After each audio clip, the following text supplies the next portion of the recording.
can do is just tell the truth and trust in the American people that over time they're going to know what the truth is. Yes, it is time for the truth. Right here, right now. This is the Conservative Syndicate. Real conservative talk from real conservatives. With your host, John Matthews. The latter-day prophet. Baying against the hypocrisies of our time. And Joe Hakos. You want answers. I want the truth. You can't handle the truth. The Conservative Syndicate is comprised of some of the most informed pundits and activists available today. Together, we seek to tear down the imaginary wall, a separation between church and state through education, information, and engagement on the religion of politics and the politics of religion. And now, your host on the globally syndicated Conservative Syndicate, John Matthews and Joe Hakos. How are we doing out there all across this great land on a great Monday afternoon? This is the Conservative Syndicate, real conservative talk from real conservatives. I'm your host, John Matthews, mad prophet of the airways, on a mission from God, and that mission is to tear down the imaginary wall of separation between church and state. We do that on this show by espousing what we call the conservative gospel and exposing the lameness of the leftist agenda. So we're glad you took the time to join us. We guarantee you one thing: you'll walk away understanding much better what's going on after we get done at the end of each show. So we're just grateful that and those of you who are loyal listeners, that you're out there listening to us each and every day. And you newcomers, stand by. You're going to get the real deal here. We're not politically correct. We're not even really that sensitive, but we are totally biased to the conservative message and not ashamed of it. So having said that, I want to bring on my co-host, partner in crime, Joe Hakos from Dryer Report. How are you doing today, Joe? I'm doing great, John. The crowd's loving us. It's caucus day in Iowa. Everybody's getting excited. Yeah. Woohoo! Yay! You know, the way that was coming across there, I thought something just went crazy with my board. Sorry, brother. That's all right. Another one on you. Well, it just, that it applies. It's applicable. Those sitting out here, just today's the caucus day. Today, right now, I guess they're getting ready. What was it? 3:00 out here in the West Coast. So we're about that'd be 6:00 on the East Coast. It's 5:00 Central Time. So they're about 2 hours away from the beginning of their caucus. Absolutely, yeah. When we get off the air, they're all supposed to go into their little places of caucus, right, and they're supposed to talk everybody up and do their thing. Yes, right. and then when they're all done, and then as part of the Trump campaign, this is what'll happen. They'll hear the sound of the cash register. Well, it's funny. What's his name? Trump. He's been out there on Twitter all day, and he's doing his best to continue to slander Ted Cruz. And I found it funny that in some of his tweets, he's actually revealing who he really is and doesn't even know it, or doesn't really even care. Maybe it's just because his people are so blindly following him now. He could stand in the middle of the street and shoot somebody, and it doesn't make any difference. But the tweets are like, he's bad-mouthing some of the people on the Republican side. Apparently, one of the big supporters out there, I forget the name, and saying, the guy came to me asking for free hotel rooms, and when I wouldn't give it to him, he decided to endorse Trump. Not a good deal. Okay, yeah, here he is. He's telling you already he's willing to make deals. He could have. That means he could have got Trump's endorsed, or he would have endorsed Trump, I guess, if Trump had given him a free hotel room. Yeah, it's funny you say that, because they're touting that Falwell Jr. endorsement, right? Uh-huh. I'm just kind of curious about. Was there an endowment made to Liberty University, in somebody's name recently, of a substantial amount? I mean, that's what we're going to have every time anything happens with Trump. It's worse with the Clintons. It's just as bad with the Clintons, because Oh, let's sell the Lincoln bedroom. And now it's like, oh, well, Donald, what did Donald get out of that, you know? Or how did he get him to go along with that?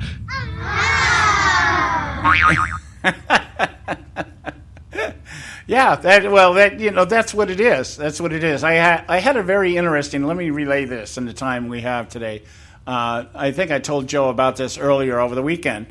And I had an interesting conversation with several people in my church. You know, my church is made up of a lot of people that have good intentions, but, you know, they just get so distracted by all the blessings that they get from God all the time. I often comment this, and I'm not being mean. I'm just saying sometimes I think people in my church have been too blessed.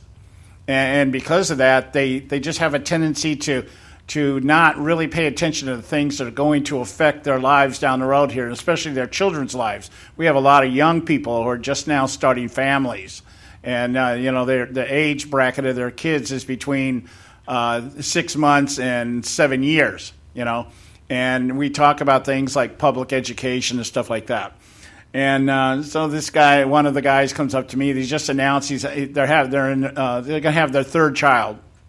And so we got talking, and he's asking me, you know, all this stuff about Trump. You know, boy, I like the way this guy talks and blah, blah, blah. And I'm like, okay, well, you obviously have fallen into that camp of not knowing exactly what's being said and what's being done.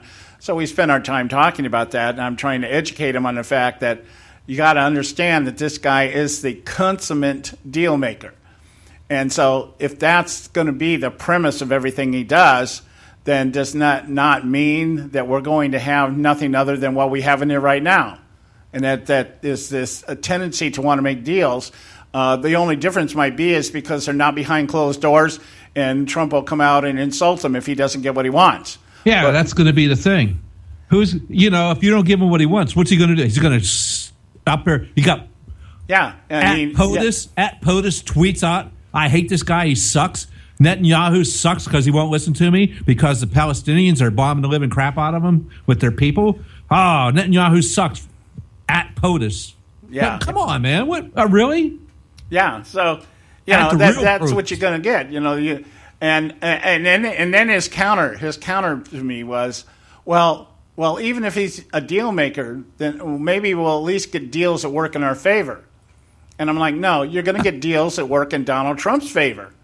I mean, think about he's not tied to anybody. He doesn't need anybody's money. No, because he's already taken their money. He's made his billions of dollars making deals with politicians. You know, how do you think you get zoning laws passed? How do you think you get through all the process of building hotels if it's not greasing the palms of the people that run the system? Yeah, I mean, you know how did you ever watch that movie Back to School with Rodney Dangerfield? Yeah. And he talked about what you had to do to get exactly that, to get a building built. And you got to grease the labor union guy, the guy that's taking the Teamsters, this and that. Yeah. Oh, Donald knows about all that, peoples. Yeah, you can't do. I think of it more in terms of one of the things I did over the weekend, late at night on Saturday night, was I watched the Godfather epic, and I remember the conversation between Senator Leary, senator for Nevada, and they wanted to open up a casino, and he's like, "Well, this is what you got to do. You know, it's going to cost you $250,000 for the license and 5% of your gross every month." And Corleone's looking, well, the gaming's license is only $20,000. He goes, yeah, but you're talking with me now. You're making a deal with me. Of course, I like Corleone's deal. I'm not giving you anything. In fact, you're going to put the money up, which he did end up doing, by the way. But that's how I see it, is these guys sitting behind their little desks, in their little cubby holes, making their deals like Syndicate. You know, that's how I see it. Yeah. And so and it's going to be a rude awakening. All I can say is it's going to be a very rude awakening should Donald Trump win. And these people that think he's going to do something, he'll throw us a bone. That's the way I ended my conversation with this gentleman. He'll throw us a bone. We might get our wall in Mexico, but other than that, it's going to be business as usual. And I said, think about it like this. Barack Obama and Hillary Clinton want to be Donald Trump when they grow up. Yeah, that is an apt description. They want to be Trump when they all grow up. Yeah. Absolutely. Yeah. I wish they could do that. Yeah. So anyway, we got to take a break. When we get back, we'll get into today's festivities. We're going to talk about what a caucus is and how it works. I think a lot of people probably don't even understand that process. If you don't know how to punch a ballot, you probably don't know how a caucus works. So stay with us right here at the Conservative Syndicate. We'll be right back. You can catch all our archives at theconservativesyndicate.net. The Conservative Syndicate. Real conservative talk from real conservatives. When our water heater broke down last month, it was a nightmare. It took 5 hours for the plumber to show up, and he charged us a couple of $100 just to come out. Then it cost another $1,800 to put in the new water heater. By the time it was all said and done, I felt like I'd been taken. But what else could I do? The smartest thing you can do is get a home warranty from American Residential Warranty. Their home warranties pay to repair or replace all your major appliances when they break, and they will break, and at the worst possible time. Call American Residential Warranty right now for free information on home warranties starting at just pennies a day. Don't wait for your refrigerator to stop running or your ceiling fans to stop turning. Call American Residential Warranty right now. Ask how you can save up to 50% on washer and dryer coverage. Just call 1-800-790-5960. That's 1-800-790-5960. Again, 1-800-790-5960. Call now. Prices are for base buildings only. May not be available in some areas. Attention business owners, do you want a stimulus package that really works? Before you spend thousands of dollars more than you should on your next building project, listen to this. General Steel has a stimulus package designed to help you save as much as half the cost of conventional construction on your next building. As much as half. That's right. General Steel can save you thousands of dollars with a pre-engineered steel building designed for your business or church. How about a 50 by 100 foot building for under $30,000? So don't pay thousands more than you should without calling General Steel first and save as much as half the cost and time of conventional construction. With the projected demand for steel in Japan and China, prices may be skyrocketing. 877-927-3360. 877-927-3360. 877-927-3360. Term life insurance. It can be a powerful way to protect your assets and your family. You work hard to earn and save your money to build a nest egg for the future. Don't let it get wiped out because you didn't plan ahead. Take the time now and make a small investment in $500,000 or more in quality term life insurance. Call the Term Lifeline and let us shop the best companies to give you the lowest rates. We specialize in policies of $500,000 and above. Ask about some of our 10 and 20-year fixed rate plans with guaranteed rates. Call the Term Lifeline right now for your free insurance quote. 800-870-3609. 800-870-3609. You owe it to yourself to protect your family and your assets. Make term life insurance part of that plan. Call the Term Lifeline right now. 800-870-3609. 800-870-3609. Folks, if you're like me, you don't place a whole lot of trust in today's media for the real truth and facts regarding the volatile world of finance and politics. When I want the real scoop on money, I go to the most trusted source I know, my good friend and colleague, Bob Cardosa. Bob is a noted expert with a PhD in international finance who airs his nationally known, globally syndicated show, Robert Cardosa Live, daily, Monday through Friday from 4 to 6 p.m. Pacific Time. With Bob, you'll get the right information at the right time from someone who knows his business and can help you make the right decision concerning yours. Again, Bob airs daily, Monday through Friday from 4 to 6 p.m. Pacific Time. Visit his website at robertcardosalive.com for information regarding stations and topics. That's robertcardosalive.com. Check Bob out. You'll be glad you did.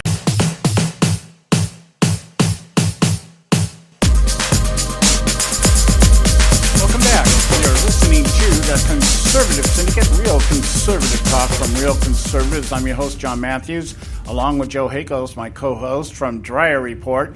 And I'll start off this segment by we have something special for you today. We've been doing a segment which we refer to on this show as Moments of Madness. And today we're going to debut Joe's segment, dryer sheets, and to keep you static free.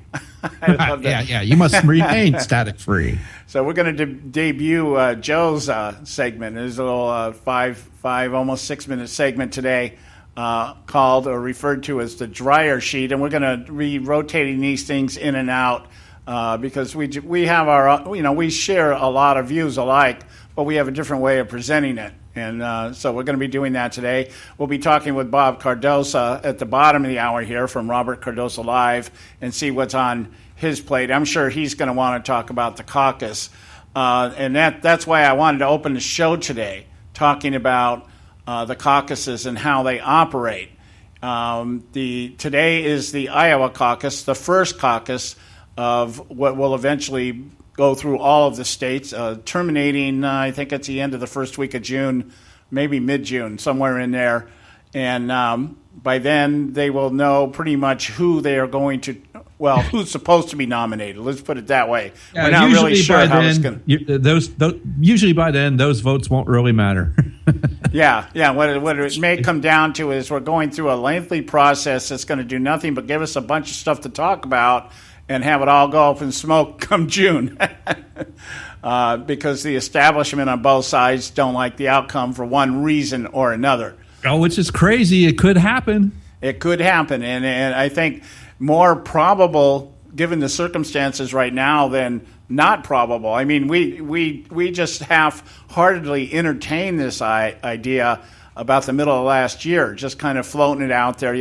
This could go this way, it could go that way. Now I'm beginning to think, this is more of a probability than a possibility. Yeah, but the crazy thing, John, is we thought it would be on the Republican side. I think it's more probability on the Democrat side now. Yeah. I think when we first started floating about this, it was weird. The big thing was Jeb Bush was going to be the nominee come hell or high water. Yeah. And now that's kind of gone the wayside. If anything happens in the broker convention, we're probably looking at Marco Rubio. If push really comes to shove, that kind of thing. That was a big thing. And we were like, okay, Hillary, she's probably going to walk away with this thing one way or the other. But now it's looking like, with things going on with Hillary, which we'll talk about in a little while, it looks like this is going to propel Sanders to a much higher place than anybody thought he was ever going to get. And that's got to scare the bejeebies out of the Democrats because they stand on the verge of just open rebellion. Hey, let's talk about the caucuses, and we'll talk about this other stuff with the Hillary and Bernie thing. Yeah. So we have today the first caucus, and I don't know if a lot of people really understand what this means. When I first started to vote back in the 70s, and the first time I registered to vote, I was always under the impression that, the primary meant that we all went to the ballot and we voted, like out here, when you vote for governor. They have a primary.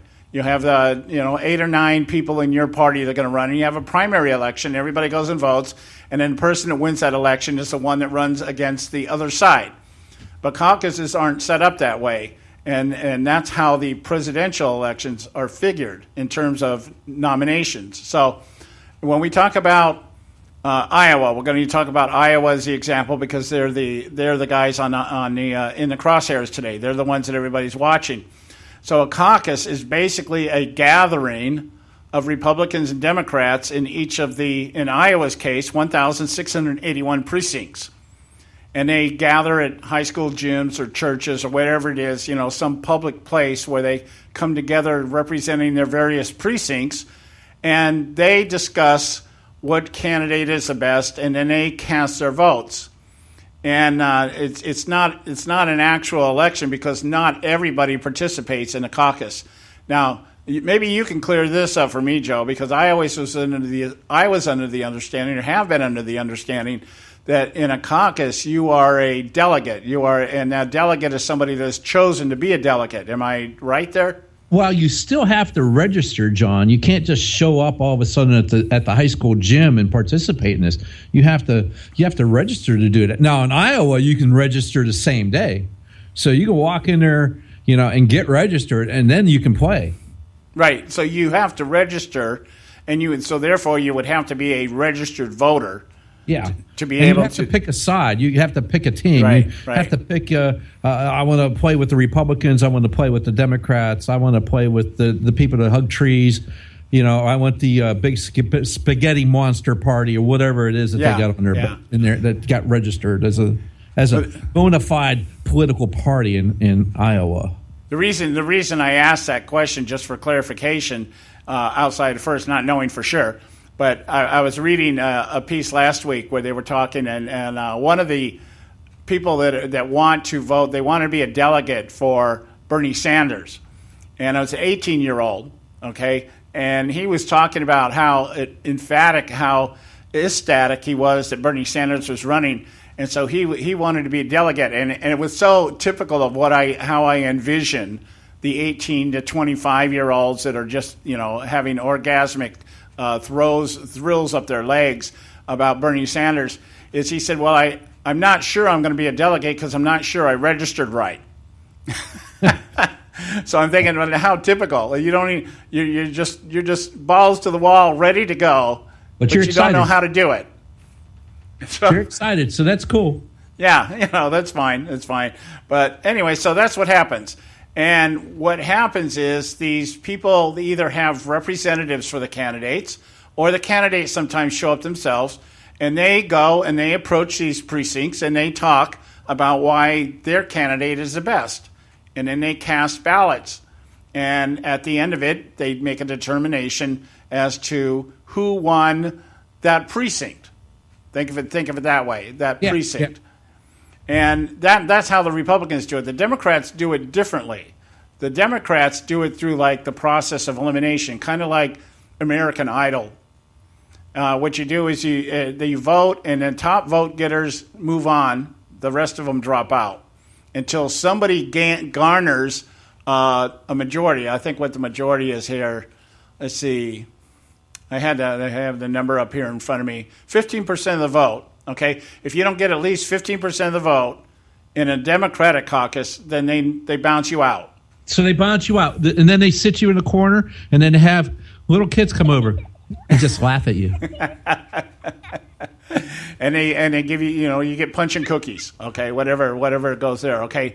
Because that's the Democratic way. Yeah, and so then I guess if you don't, what happens then is that if you get less than 15%, those votes are now open to be taken by somebody else. There you go. That's the important part. Okay, so now they can go back and they can solicit, once again, the votes of the people that have been eliminated.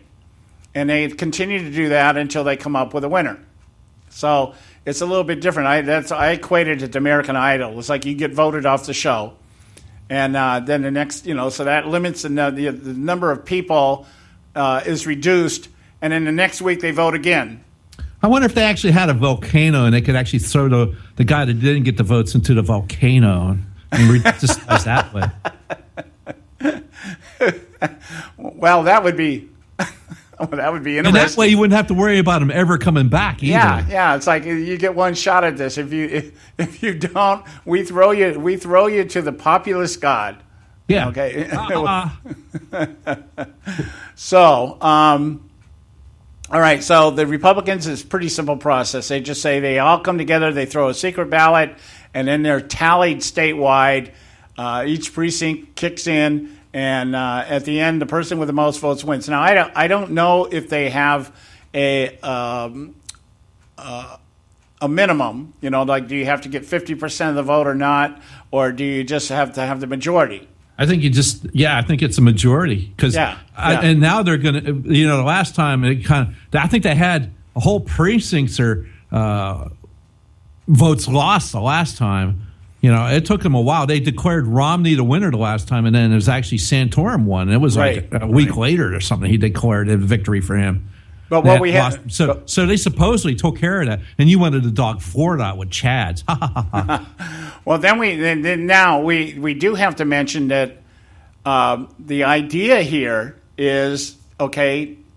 Whatever the guy that gets the most votes, the guy or gal that gets the most votes is the winner. That's the Republican side, okay? But we've been talking about the idea of, or the concept being floated, the splitter strategy by the Republican Party that says that if the candidate, they have to have more than 50% of the total vote in at least 8 of the states, if I'm recalling that correctly. It was like Rule 40A or something like that, or something like that, 41B or something like that. Yeah, Rule 40. It was Rule 40, I believe. Rule 40. Okay. And so, but I recall that the Rules Committee recently got together, and I'm not sure if they didn't try to do something with that rule. Well, it will play into if that rule is still applied. You know, as we were saying, they come out and they say they changed the rules to say, okay, if you're going to win that state, to win the delegates of that state, you had to win 30% or more. Okay, now I guess that means if you don't, or 50% or more, and if you don't win that 50%, then in terms of those delegates being counted towards your nomination, it's irrelevant. And the point being is that the strategy was to be able to put people like Jeb Bush, who don't have the numbers right now, in a position that when they come up to the winner-take-all delegates, like in Florida, after March 15th. That kind of thing, that he would be able to basically pile on at the last minute. He would have enough money that would allow him to continue to campaign. Everybody else is supposed to be running out of money by now. I mean, all this stuff is irrelevant in terms of the strategy itself. The question remains as to whether the Republican National Committee will still try to employ this rule. Yeah, and I don't think they will, John, because I think they're in the process of trying to change it. They've already changed a few of the rules already. Yeah. Well, I think, as we've been talking about earlier, is that everything we're talking about could just be thrown out the window should Trump or Cruz win, and the Republican Party decides, no, we don't want that. And now we just end up with that brokered convention. If that happens, everything we're talking about right now is null and void, irrelevant. But the caucuses are the caucuses, and they're going to start up in about an hour and a half. Okay, so right now we're just going under the assumption that they're still going to play by the rules. Well, I mean, Iowa's going to do what Iowa's going to do here, and then the other part is what happens at the convention. Yeah, and so that's a whole different set of rules. That's Republican Party kind of stuff, and they're just playing around. The Republican Party thinks these rules are nothing but a little toy for them. And now the other wrench in the works right now that and this is coming from the Sanders side. They're really kind of perturbed because they're using a new digital app to report this stuff, and it's a collaboration between they say it's a collaboration between the Republicans, Democrats, and Iowa and Microsoft.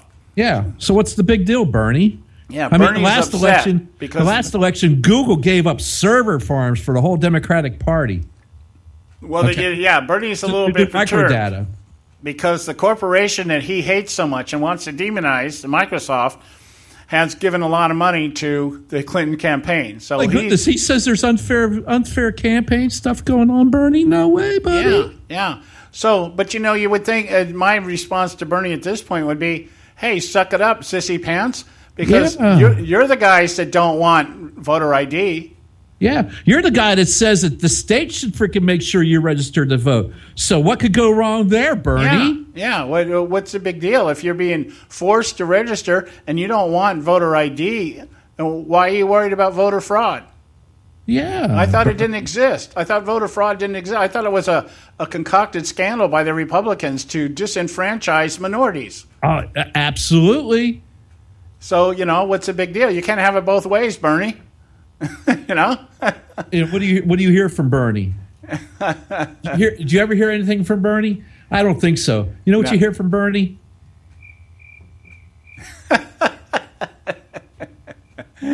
That's funny. That's funny. That's rich. Okay. Now, I want to, when we come back, we're going to be talking with Bob Cardosa. From Robert Cardosa Live. We may be able to work this in because I'm sure he's going to want to talk about the caucus when we get back here. But it's time to do our commercials. We'll be back, and then we'll be heading over to join Bob over at the Robert Cardosa Live show. So stay with us right here at the Conservative Syndicate. We'll be right back. You can catch all our archives at theconservativesyndicate.net. The Conservative Syndicate. Real conservative talk from real conservatives. Limited time offer, 24-month commitment and credit qualification require cancellation fee, auto pay, and paperless billing, and other restrictions apply. If you can't see the difference, why pay the difference? Switch to Dish for the best deal in entertainment. Only Dish brings you the best in entertainment for less than $20 a month. Cut the cable and don't get directed. Switch to Dish because at just $19.99, Dish saves you every time you turn on the TV. It's so simple. The same channels cost less with Dish. So since you can't see the difference, don't pay the difference. Switch to Dish for the best deal in entertainment. Get premium movie channels free for 3 months, starting at just $19.99. Dish saves you every time you turn on the TV. Call now to save with Dish. Dial 1-800-600-1645. That's 1-800-600-1645. The same channels for less than $20 a month. Dish. Call 1-800-600-1645 for details. Attention taxpayers! If you've received a notice from the IRS or state, do not ignore it. It's also a big mistake to try and handle your tax problem on your own. If you owe back taxes, it's a fact that the government has the power to take everything you own, including your home, business, wages, savings, and your freedom. But here's the good news. There's a special toll-free tax hotline set up especially for you. This tax hotline will tell you about new programs that are geared to help you dramatically settle, reduce, or eliminate what you owe. But you have to call now. Take down this number or put it in your cell phone. But call 866-761-0959. 1-866-761-0959. When you call, you get free information on how you can reduce or eliminate back taxes, including penalties and interest. You can also be helped if you have unfiled returns, a tax lien, wage garnishment, bank levy, or if you've been entered into a payment plan but can't make the payments. Don't make the big mistake in thinking you can ignore or handle your tax problem on your own. You can stop the collection process immediately. Call this special tax hotline today for free info at 1-866-761-0959. That's 1-866-761-0959. 1-866-761-0959. Term life insurance. It can be a powerful way to protect your assets and your family. You work hard to earn and save your money to build a nest egg for the future. Don't let it get wiped out because you didn't plan ahead. Take the time now and make a small investment in $500,000 or more in quality term life insurance. Call the Term Lifeline and let us shop the best companies to give you the lowest rates. We specialize in policies of $500,000 and above. Ask about some of our 10 and 20-year fixed rate plans with guaranteed rates. Call the Term Lifeline right now for your free insurance quote. 800-870-3609. 800-870-3609. You owe it to yourself to protect your family and your assets. Make term life insurance part of that plan. Call the Term Lifeline right now. 800-870-3609. 800-870-3609. Folks, if you're like me, you don't place a whole lot of trust in today's media for the real truth and facts regarding the volatile world of finance and politics. When I want the real scoop on money, I go to the most trusted source I know, my good friend and colleague, Bob Cardosa. Bob is a noted expert with a PhD in international finance who airs his nationally known, globally syndicated show, Robert Cardosa Live, daily, Monday through Friday from 4 to 6 p.m. Pacific Time. With Bob, you'll get the right information at the right time from someone who knows his business and can help you make the right decision concerning yours. Again, Bob airs daily, Monday through Friday from 4 to 6 p.m. Pacific Time. Visit his website at robertcardosalive.com for information regarding stations and topics. That's robertcardosalive.com. Check Bob out. You'll be glad you did.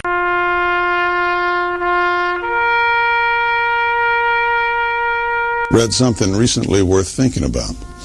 It's the soldier, not the campus organizer, who's given us freedom to demonstrate. It's the soldier, not the reporter, who's given us freedom of the press.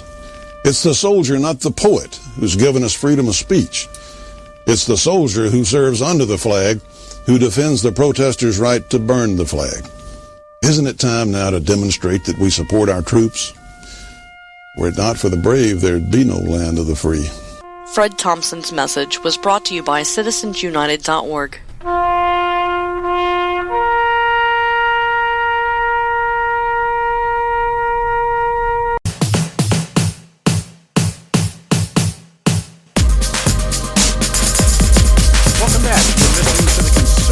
Real Conservative Talk from Real Conservatives. I'm your host, John Matthews, along with Joe Hagels, my co-host. And it's time now for us to hook up with our good buddy, Bob Cardosa, over at Robert Cardoso Live. So let's get him in here right away here. Plug him in, and he's streaming live right now also. So that's why we do things a little bit different with Bob than we do here. John Matthews and Joe Hankos in the Conservative Syndicate. Hey, guys, how you doing? All right, how about you? You know what? I am doing so well that if I was doing any better, I would think I was somebody else. Say that again. Okay. This has been, I've had such a frustrating weekend because of all the, you guys know that I moved and all this technology and all this stuff that's going on. Nothing worked the way it was supposed to work the first 2 or 3 times around the block. But finally got this thing going, and hopefully we'll stop having those kinds of problems. I'm just too old for this kind of stuff. Well, I like to, here's the thought. Whenever this happens, just blame net neutrality, and it makes you feel a little bit better. I was gonna blame the Iowa caucuses. I'm so excited. I think when we go off the air is when they get started, right? That's correct.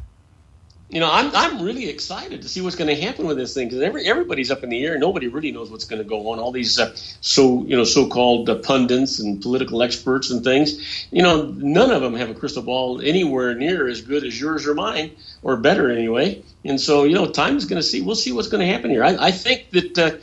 I'm hopeful that Bernie Sanders will do an upset with Hillary, and I think Trump is going to walk away with Iowa. I just think that's going to happen. Well, I halfway agree with you. What do you think, Joe? Oh, what do I think? Yeah, you're Joe, right? You are thinking, aren't you, Joe? Okay. Is this stinking thinking, or are you going to give me some really good stuff? Okay, you wanted it, so. All right. I think there's going to be all kind of craziness goes on around up in Iowa. There's going to be cops everywhere, and then I don't know. It's going to be. I think there's Bernie. They're after Bernie right now, Robert. Okay. They're after Bernie. Well, you know what? That's okay. Actually, what I'm hoping to see is that the FBI will show up at one of the caucuses and put Hillary in some of those silver bracelets that match her outfit and just carry her off. I ain't no ways tired yet of lying to my people. I think right now Hillary is bunkered down in some place 3 stories below the surface right now. Yeah. I think so too. I think they probably did do that to her. Yeah. But and they should, because they should just give her this little toy. Let her play with that. Wait a minute, Joe. Did you actually do that with your voice, or do you have a sound effect that does that? Yeah, I'm the Rich Little of internet radio, Bob. Yeah, sure. Yeah, well, I think at this point, looking it over, we were talking on our show before we came on here. Uh-huh. Everything that we're going through right now, everything that we're going to experience here over the next 4, 5, 6 months is going to pretty much all be for naught come June anyways, unless the establishments on both sides, will get the people they want. If Hillary, it really is looking to me like something has to happen with Hillary and her emails. Now, I'm not saying she's going to be indicted, but I do believe that the FBI is going to have to recommend that she is, and that's going to hurt her. That's going to help Sanders. I agree with you. I think Sanders will probably take Iowa, and I'm speculation. I mean, it's anybody's game at this point. But I do disagree that Trump is going to win. I think Trump is going to drop to third. I think. Do you really in Iowa? Yeah, I think Cruz, Rubio. Not there, Bob. I think Cruz and Rubio will take it from him. Really? Yeah. You know what? I'll be surprised if that happens. But what did you say, Joe? I didn't catch what you had said. Well, I just thought you just stepped out on the ledge there and you were ready to jump from your building or something. Well, no. You know, It's not that I have any adamant disagreement with you guys. I'm looking at the polls every day. I'm looking at all the interviews. I'm looking at how Trump, no matter what the hell he does, it seems like he's got a silver lining wrapped around it. It's like he can't do anything wrong and not still gain in the polls. You know, I don't know how he's going to lose this. Well, see, that's the issue. The issue is that there's too much substance put into the polls and not enough into actually what's going on. What the early indicators were, stuff I was looking at this morning, Trump is actually out there in Iowa right now holding rallies, and he's not filling the rooms anymore. They're the half empty and less. We were talking last week. He had that big rally during the Republican debate last week at Drake University. A room of 700. He booked a room with 700 people, and he did not fill the room, contrary to what the media was saying. Because when I was looking at it, it looked like it was packed. Yeah, well, the cameras can do that. Yeah. You know, they do it. They do it with the Clinton campaign. What they do is they curtain off certain sections, or they put the camera. They make sure everybody sits in one part of the room, and then they aim the cameras that way, so it looks like standing room only, but it's not. He overbooked the venue and couldn't fill the room. So I think he hurt himself. I think he really hurt himself by not showing up to the debate. Well, you know, it's interesting, though, but by not showing up to debate, the next day he gained, I forget if it was 5 or 13 points. Yeah, but the problem with these polls, they're asking 600 people to represent 200,000 people. Yeah, that's true. Right. I mean, but the one thing I find interesting, though, that let's check this scenario out. If Bernie Sanders defeats Clinton, now I think that kind of gives them the impetus they need to maybe do what they should be doing to Clinton, and that's throw her butt in jail, or at least indict her. I mean, you know what, Joe? I agree with you 100%. I mean, I don't know how she gets away with the stuff she's doing. I was just thinking, and maybe one of you guys, I'm sure, can answer it for me. It just seems to me that if Bernie wins Iowa, you know, New Hampshire ought to be a shoe-in for him because it's right next to Vermont. Well, it already is a shoe-in for him. I'm sorry? It already is a shoe-in for him. Yeah, so that means that she, you know, there's a good chance she can lose the first 3 primaries. Is it too late for her to catch up after that? Well, she's counting on the Super Tuesday primaries down south, but to quote you, by then the FBI should have done something, don't you think? Well, that's what I'm thinking. I'm thinking that, and that gives the go-ahead order from up in the 1600 Pennsylvania Avenue to go ahead. Loretta, check with the FBI. I think they probably enough. And now, because Hillary's definitely tanking, we got to do something here. But he doesn't want Hillary near his legacy. But I don't believe he wants Bernie Sanders near his legacy either. I tell you what I believe. I believe that deep down inside, Barack Obama wants Bernie Sanders because that puts his agenda into overdrive.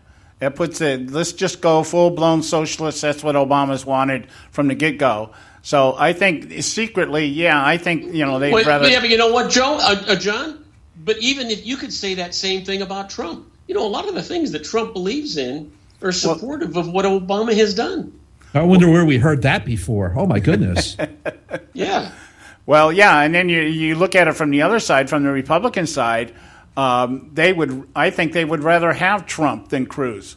I think Cruz is the anchor. Cruz is the wrench in the works for the Republican Party. Trump can be worked around because he's a deal maker. They can just, we just pick up where Obama left off with Trump. That's really but you know, if they can knock off the negative people and the 1% and 2%ers, and maybe knock off. I'm talking about Cruz now. Knock off Rubio. I think Cruz could beat Trump, but unless these guys stop, you know, if they don't fold up their egos and go away and stop splitting the vote, the number 2 and number 3 haven't got a chance of beating Trump. Well, the big problem we have here when we talk about this kind of stuff is that we have the position, we stand in a position of thinking that everything is business as usual in terms of politics. We have this process, we go through the process, and we come up with a winner. All that's off the table now. And what I'm thinking, and I truly believe this, come June, we're going to have the first time in history, we're going to have 2 brokered conventions that pick their nominee. Everything we're talking about right now is going to be null and void. Now, but if they can only have... Correct me if I'm wrong, because I don't really know, but they can only have a brokered convention if there's not a mandate, right? Yeah, at the first vote, the first tally, the first round, when they come in and they tally up the votes, if nobody gets the required amount of delegates, then they do another round, but that releases those those people that were assigned that were going to be for a particular candidate, they're no longer tethered to that candidate anymore. They can be free agents, so to speak. Right. Well, we got a weird system. Let's talk some more about that when we come back from this commercial break, because I know we got to go. But we've got a weird system on that line. I'd like to hear your thoughts on it. So we'll be right back with John and Joe and the Conservative Syndicate right after these brief messages. Don't go. You can catch all our archives at theconservativesyndicate.net. The Conservative Syndicate. Real conservative talk from real conservatives. Term life insurance. It can be a powerful way to protect your assets and your family. You work hard to earn and save your money to build a nest egg for the future. Don't let it get wiped out because you didn't plan ahead. Take the time now and make a small investment in $500,000 or more in quality term life insurance. Call the Term Lifeline and let us shop the best companies to give you the lowest rates. We specialize in policies of $500,000 and above. Ask about some of our 10 and 20-year fixed rate plans with guaranteed rates. Call the Term Lifeline right now for your free insurance quote. 800-870-3609. 800-870-3609. You owe it to yourself to protect your family and your assets. Make term life insurance part of that plan. Call the Term Lifeline right now. 800-870-3609. 800-870-3609. Hey folks, if you're like me, you don't place a whole lot of trust in today's media for the real truth and facts regarding the volatile world of finance and politics. When I want the real scoop on money, I go to the most trusted source I know, my good friend and colleague, Bob Cardoso. Bob is a noted expert with a PhD in international finance who airs his nationally known, globally syndicated show, Robert Cardoso Live, daily, Monday through Friday from 4 to 6 p.m. Pacific Time. With Bob, you'll get the right information at the right time from someone who knows his business and can help you make the right decision concerning yours. Again, Bob airs daily, Monday through Friday from 4 to 6 p.m. Pacific Time. Visit his website at robertcardosolive.com for information regarding stations and topics. That's robertcardosolive.com. Check Bob out. You'll be glad you did.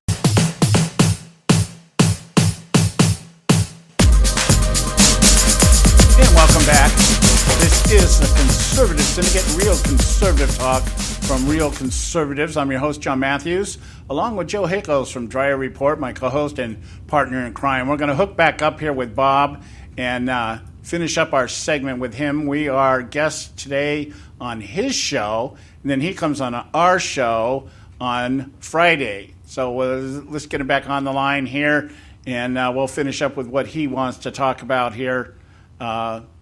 Susan, Joe Hickles. How you doing, guys? You know what? When we left on that commercial break, I was a little bit confused in that, the system we have just seems to be upside down. I don't understand the delegate system and the electoral vote. I just don't understand why the popular vote doesn't win at all.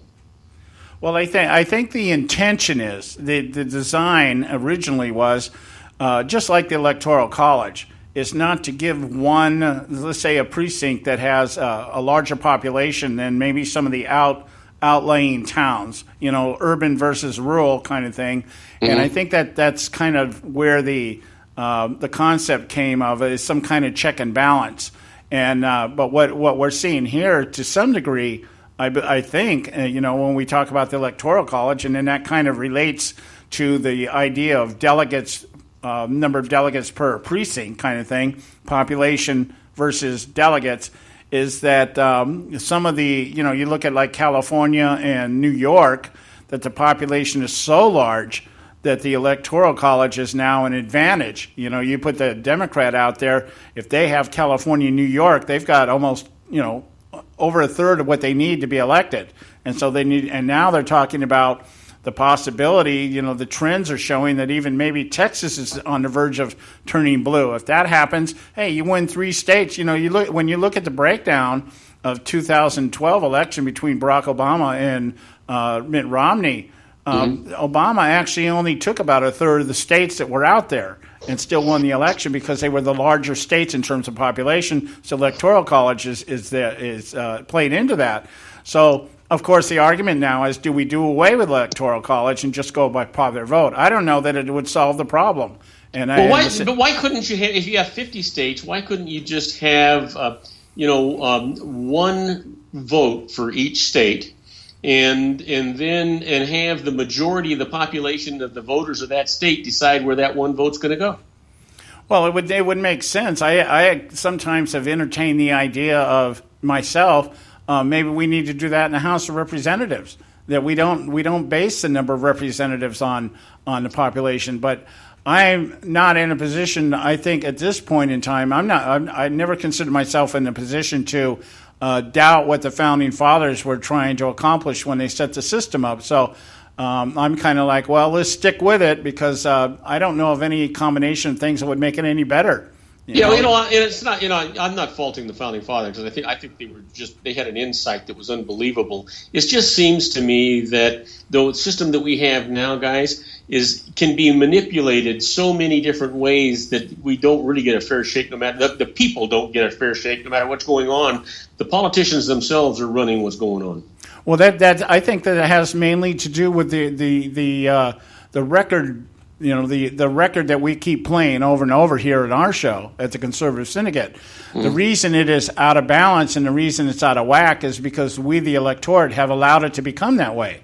Where, if we were doing our part, the idea behind the Republic is that everybody individually is responsible, and so collectively we get the job done the right way. What's happened here is we have given up we have reassigned our responsibility to somebody else without understanding who the person is that we're giving that responsibility to.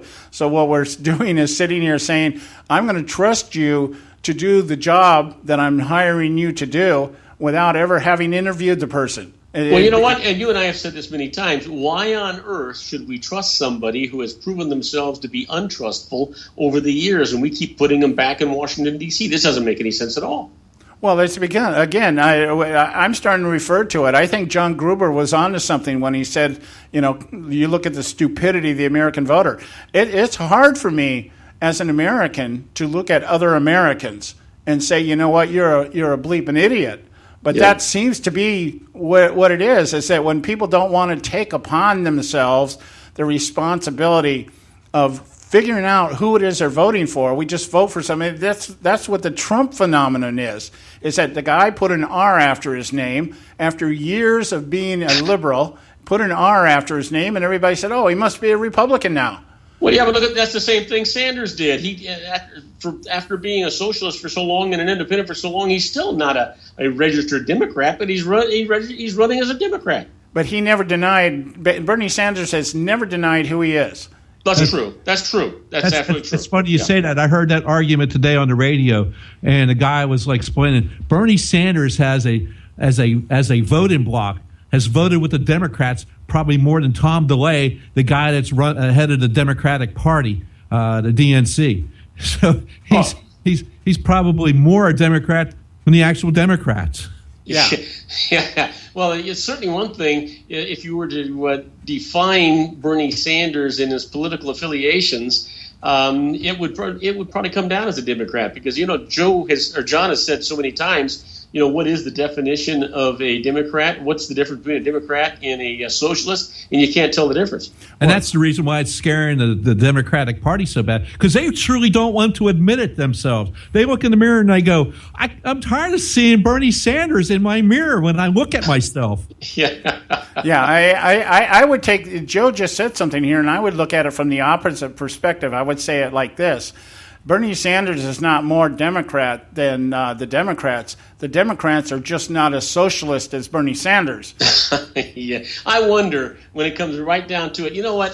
I think there's a little bit of treachery or lecherousness in all of us when it comes down to us. We both have a logical position on entitlements. And then that as you get older and you start qualifying for those entitlements, you kind of soften on those positions a little bit.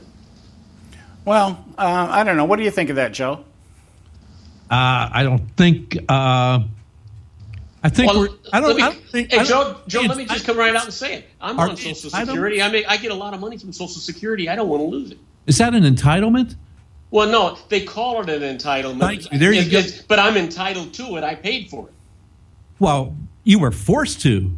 That's right, but it's still my money. So it's not an entitlement then, is it? No, but that's what they call it. Who cares what they call it? What is it actually? No, it's actually a retirement program that I funded.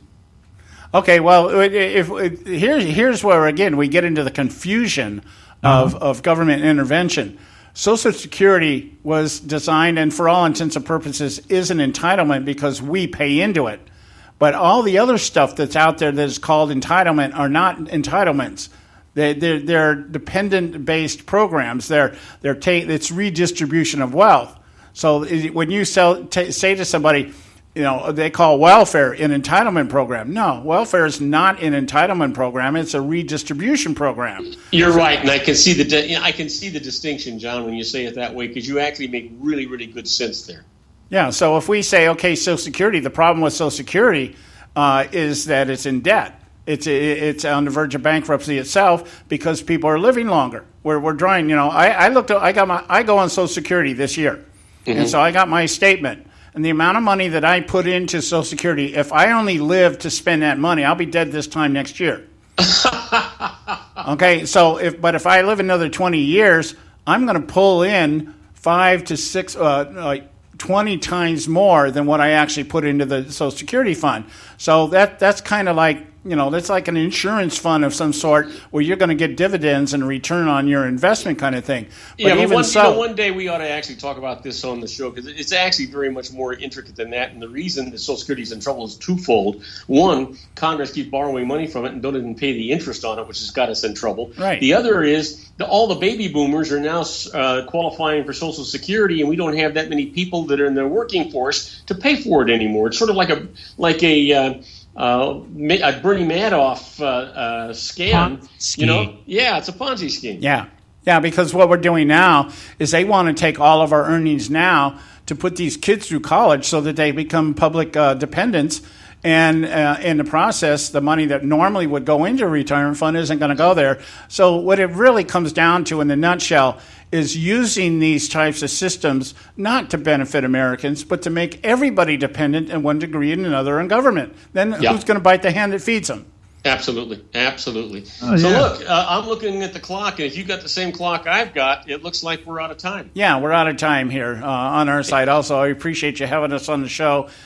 Just real quick here, just to let everybody know, you can find out about our show at theconservativesyndicate.net. We stream the same time Bob does. That's why we're doing this the way we do now. But just go to our website, theconservativesyndicate.net, and you can find out what you need to know about us.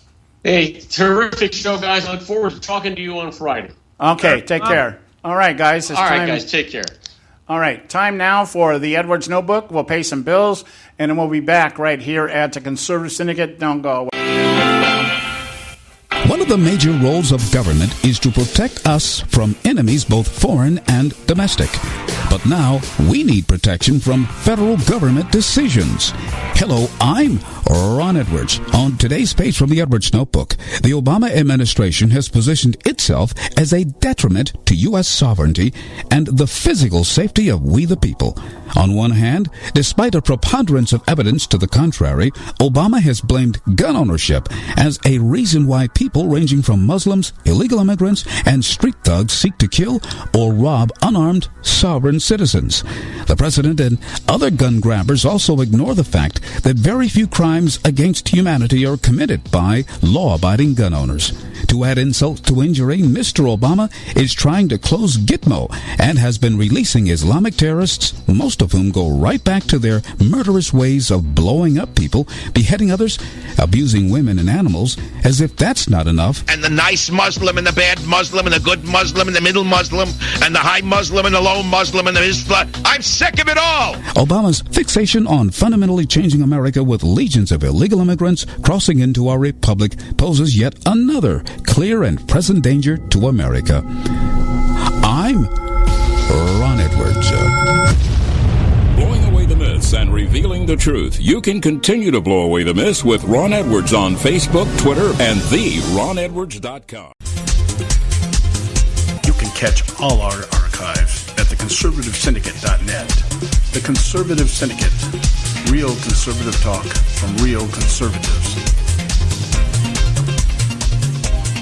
When our water heater broke down last month, it was a nightmare. It took 5 hours for the plumber to show up, and he charged us a couple of $100 just to come out. And then it cost another $1,800 to put in the new water heater. By the time it was all said and done, I felt like I'd been taken. But what else could I do? The smartest thing you can do is get a home warranty from American Residential Warranty. Their home warranties pay to repair or replace all your major appliances when they break, and they will break, and at the worst possible time. Call American Residential Warranty right now for free information on home warranties starting at just pennies a day. Don't wait for your refrigerator to stop running or your ceiling fans to stop turning. Call American Residential Warranty right now. Ask how you can save up to 50% on washer and dryer coverage. Just call 1-800-790-5960. That's 1-800-790-5960. Again, 1-800-790-5960. Call now. Prices are for base buildings only. May not be available in some areas. Attention business owners, do you want a stimulus package that really works? Before you spend thousands of dollars more than you should on your next building project, listen to this. General Steel has a stimulus package designed to help you save as much as half the cost of conventional construction on your next building. As much as half. That's right. General Steel can save you thousands of dollars with a pre-engineered steel building designed for your business or church. How about a 50 by 100 foot building for under $30,000? So don't pay thousands more than you should without calling General Steel first and save as much as half the cost and time of conventional construction. With the projected demand for steel in Japan and China, prices may be skyrocketing. 877-927-3360. 877-927-3360. 877-927-3360.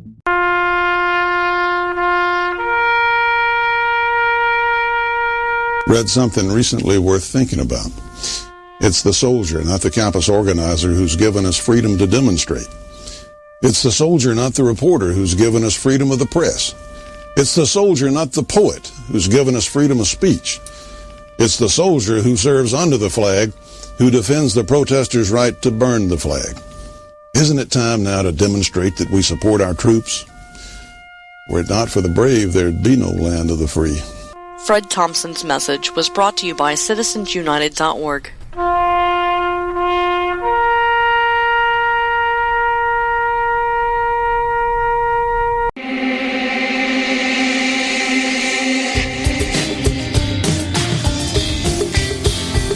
Hey, all you can do is just tell the truth and trust in the American people that over time they're going to know what the truth is. Yes, it is time for the truth.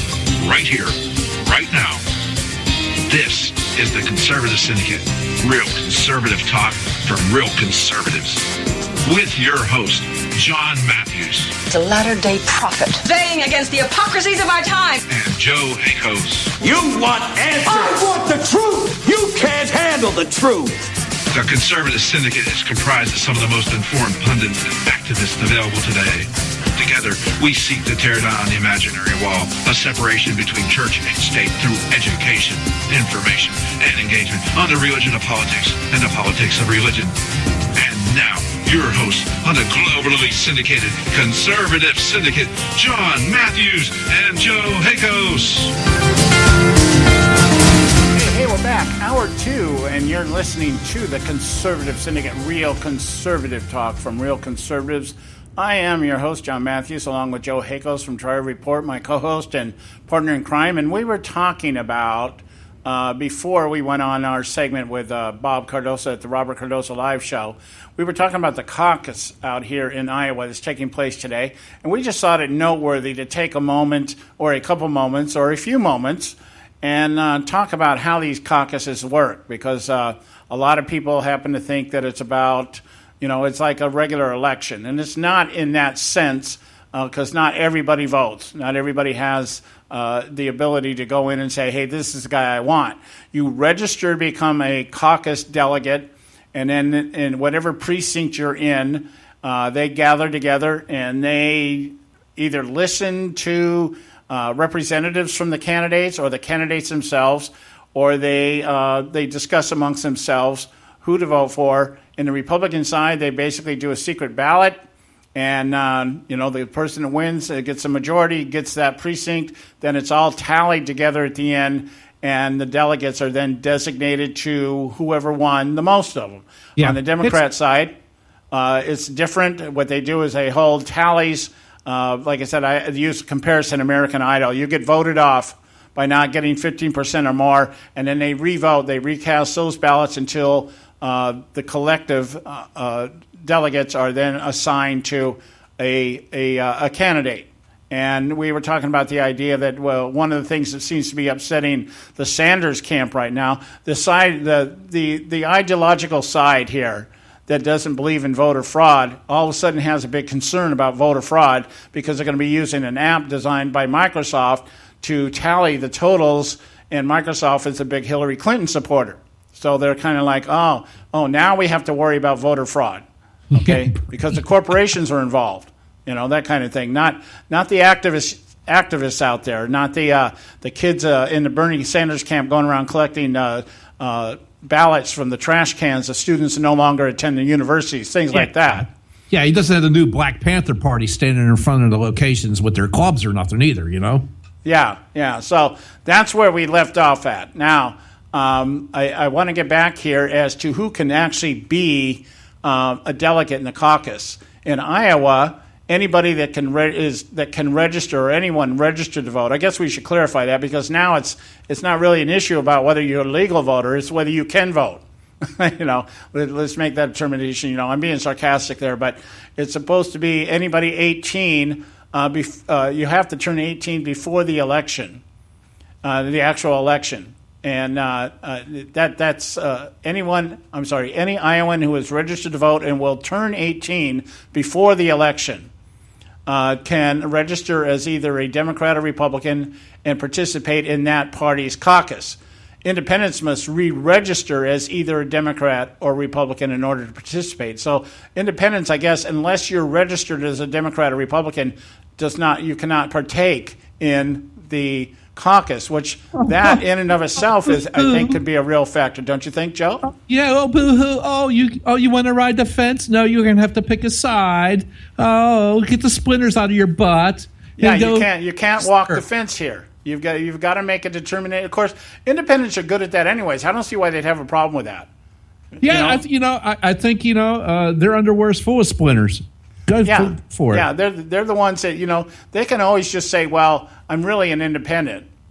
I'm really an independent. I'm above all this. Yeah, this is too slimy for me. But that's why I don't like to do this. Yeah, okay, thank you so much. You're so hotty. Yeah, get out there and vote. Pick a side, for crying out loud, right or wrong, but pick a side. Yeah, and but it is, when we really look at it, let's just look at it just from the dynamics of the numbers. Like you said, John, it will have an effect, because if all these independents and all these people, according to what you hear on news reports from the news people, you're going to hear that these independents are going to be going towards probably the Mr. Trumpster. They're going to jump in the dumpster with the Trumpster. Yeah. Well, let's look at it this way. Let's look at it this way, guys. If we're sitting there and we're saying, if we're to believe the numbers, let's just for a minute, let's just play the devil's advocate here and just say everything that we read in the news is accurate. Okay? So we say, if we know that the majority of Trump supporters are probably independents. Now, we know, the independents are now going to, as Joe said, they're going to jump on the Republican bandwagon so they can go vote for the Trump, okay? But how does that, when you look at that, that would definitely be to Trump's advantage.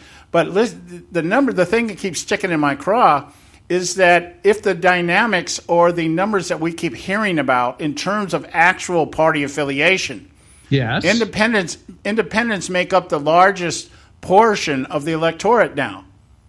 Okay, you got like 20. I think it's 27% Republicans, 23% Democrats. That might be the other way around, but we're talking about 33 to 40% of the country is registered as independents. And so, if we say that the number of Republicans and Democrats that actually vote choose their candidates, then in that respect, doesn't that kind of just taint the whole thing? Are you grabbing what I'm saying there, Joe?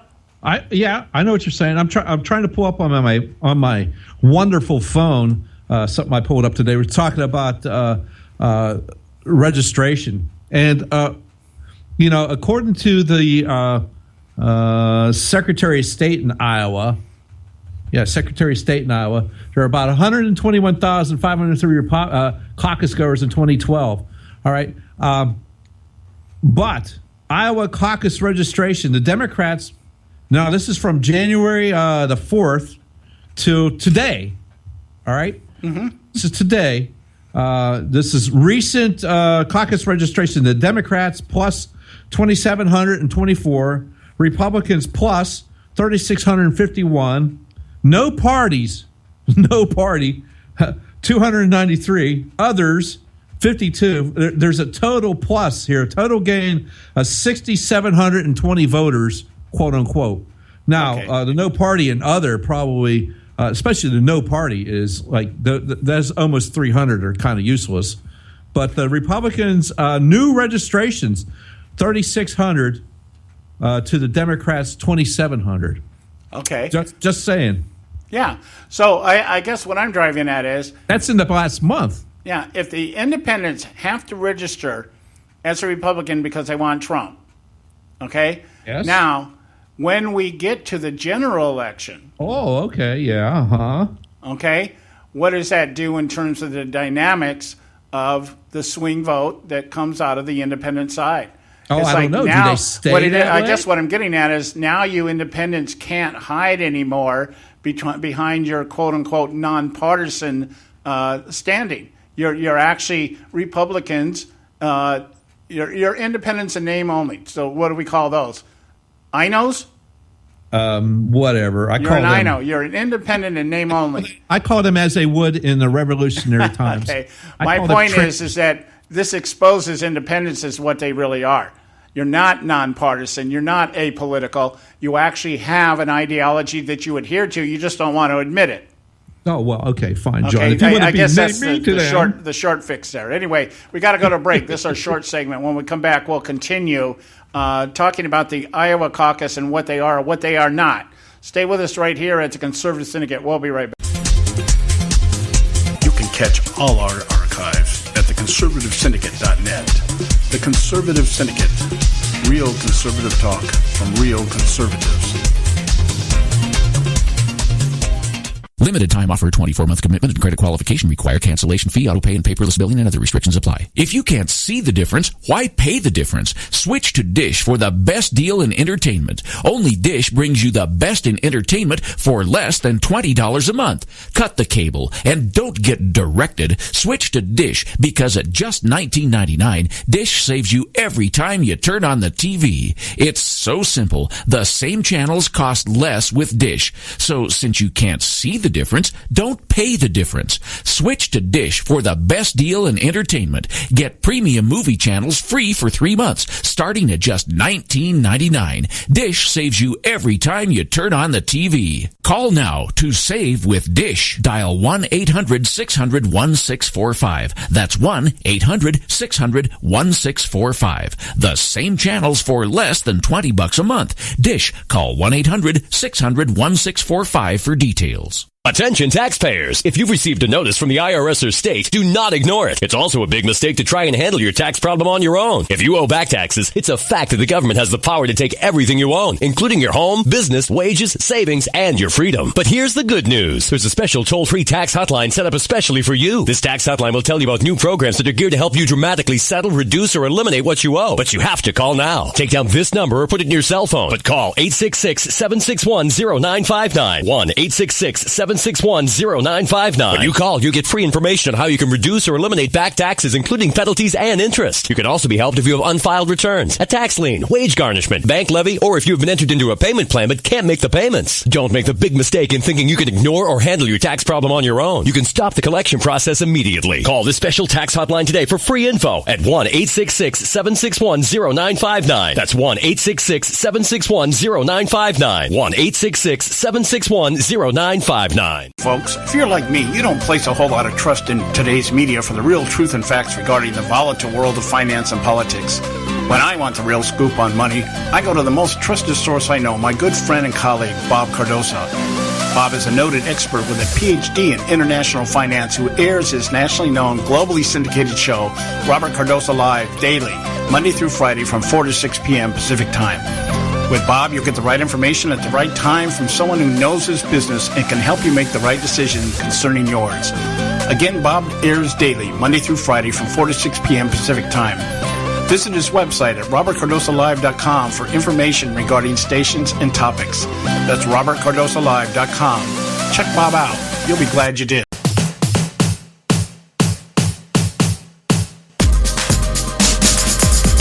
Welcome back.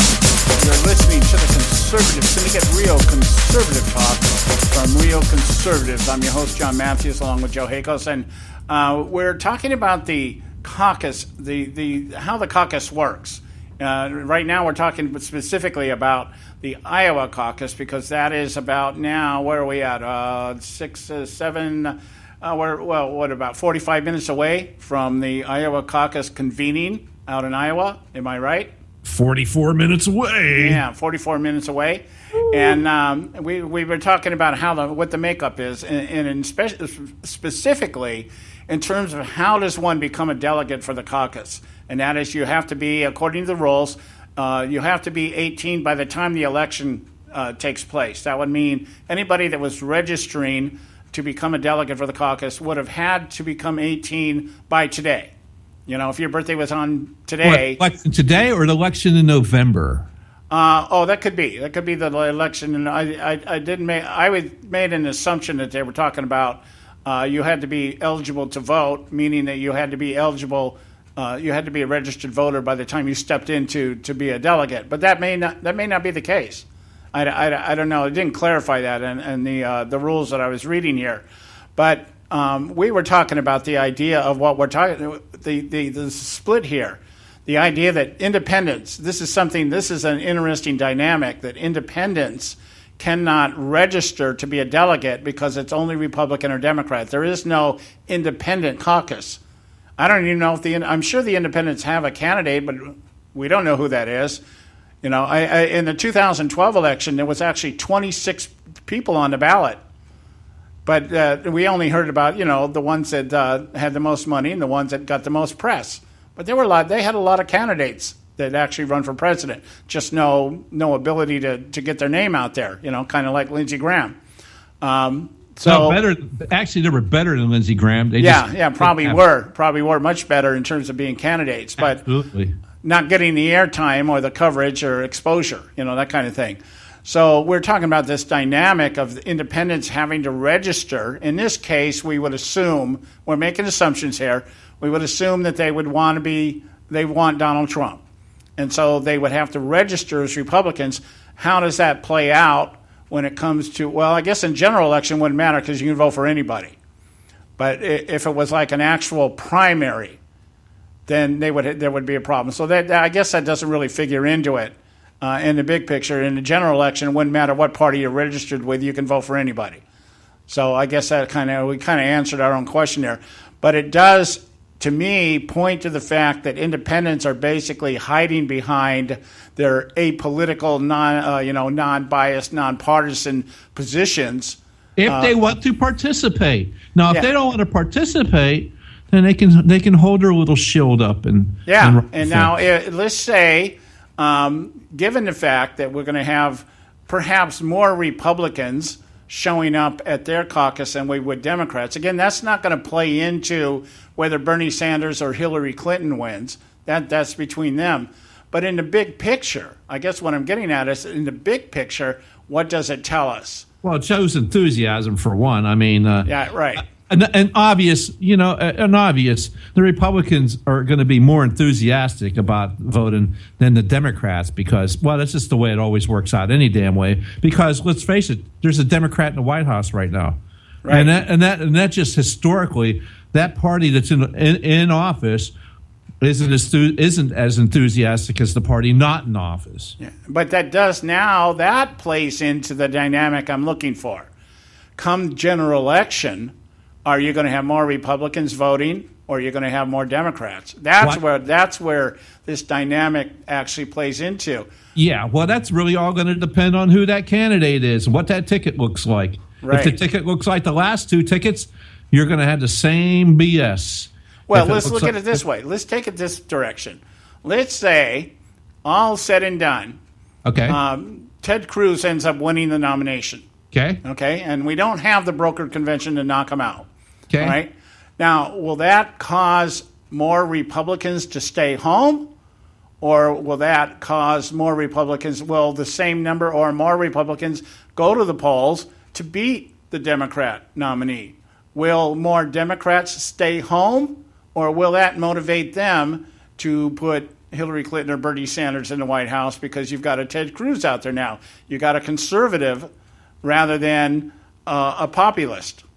See, so that's why this thing is such a crapshoot. Yeah.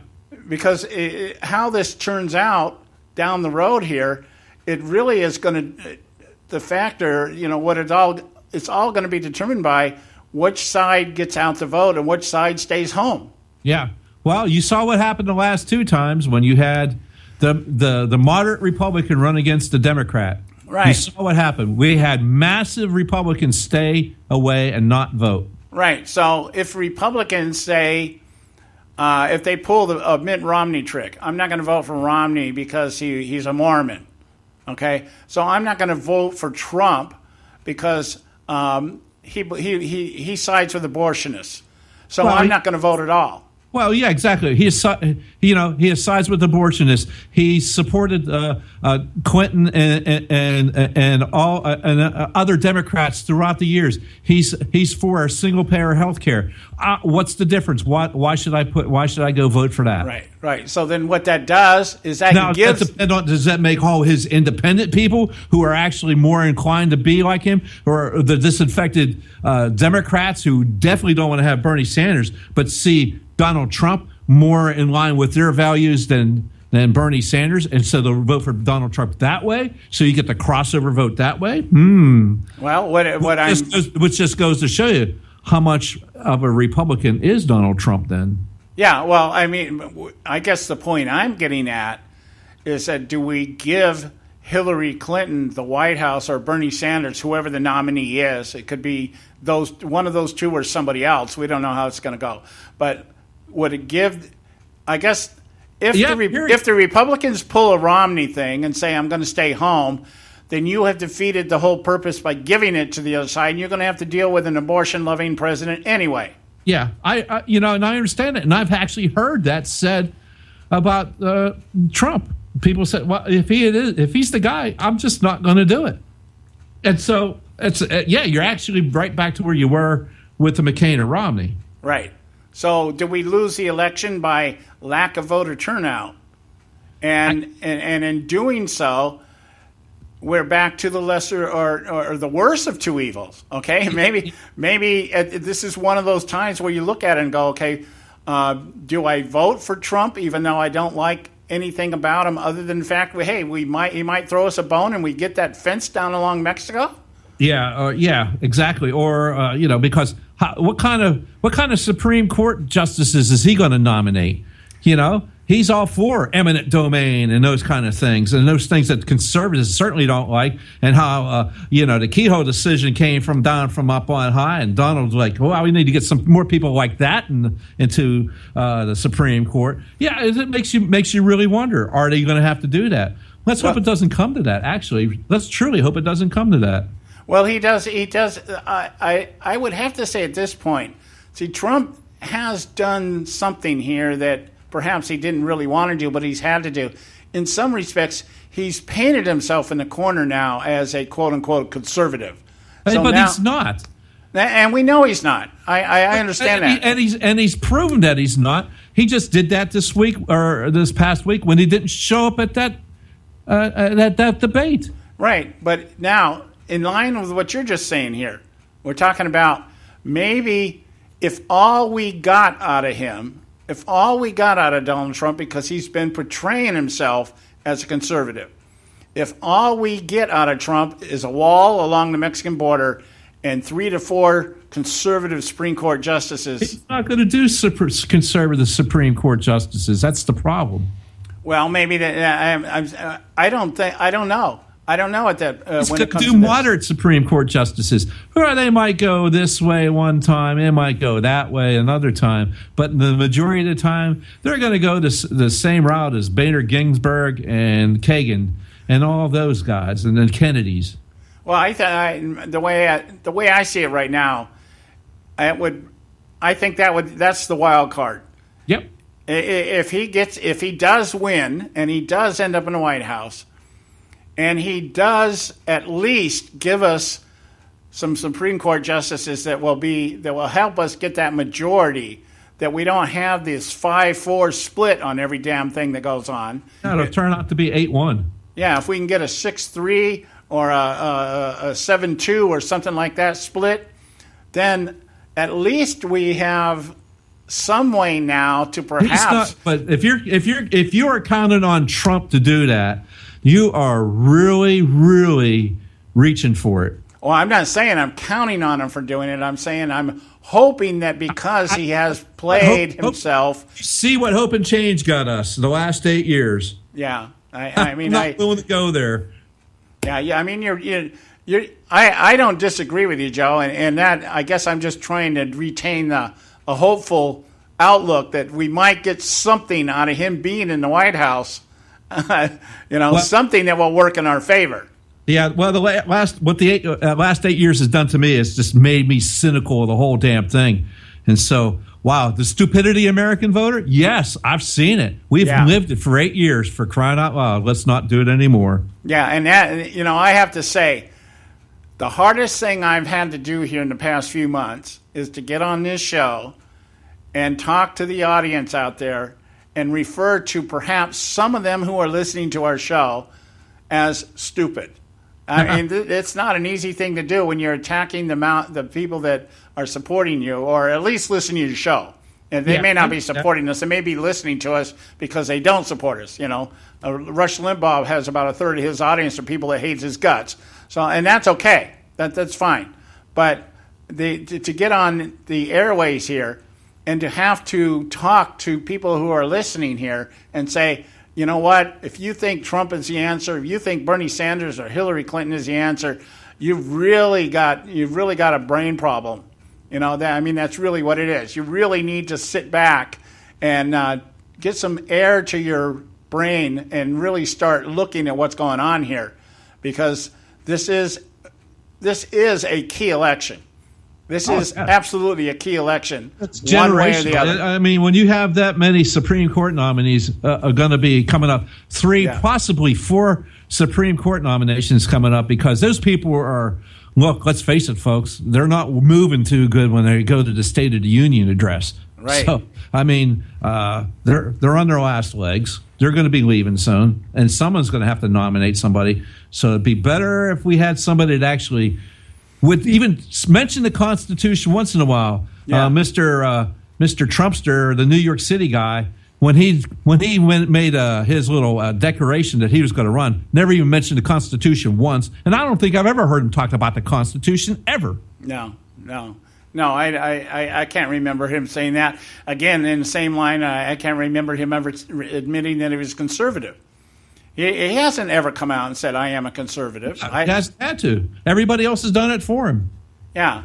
He just hasn't done that. So, and by not doing that, he's not put himself in that corner where he has to say, well, now I've got to do this. I mean, it could be anything. So anyway, we got to go to break here. We're going to debut Dryer Sheet.